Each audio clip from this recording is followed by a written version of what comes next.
Presentation 8. X Factors. Famous people may have an easier time with an audience. Wouldn't it be nice to have such an X Factor? But you do.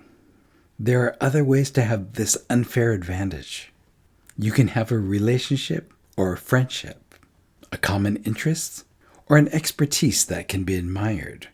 Once you find an X Factor, you can speak from expertise. You can use your X Factor to draw some interest, or use your X Factor to communicate in a more personal way.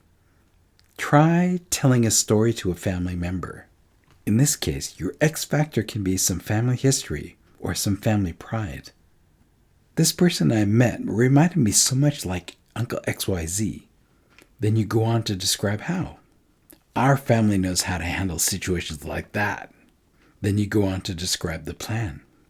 This should make your story more personal and engaging.